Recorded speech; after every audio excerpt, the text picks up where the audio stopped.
চিত্রা রুমের বাইরে থেকে বলে, আজকের ঘুমই শেষ ঘুম তোমাদের। কথা ফ্যান চালালে শব্দ শুনতে পায়। এটা দেখে জুনি বলে, এমন হয় ভাবিস না, শুয়ে পড়।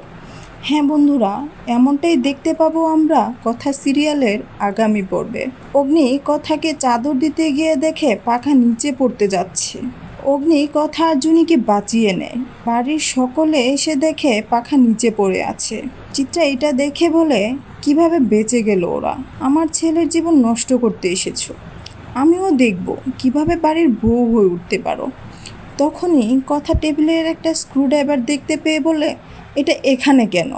তাহলে কি কেউ ইচ্ছে করে এমনটা করছে?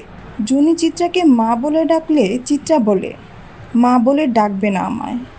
জুনি রান্নাঘরে গেলে চিত্রা বলে, একাই রান্না করবে তুমি, কেউ জুনিকে সাহায্য করবে না। তো বন্ধুরা, সকল সিরিয়ালের সকল আপডেট আগে পেতে আমাদের চ্যানেলটি এখনই সাবস্ক্রাইব করে পাশে থাকুন। ধন্যবাদ।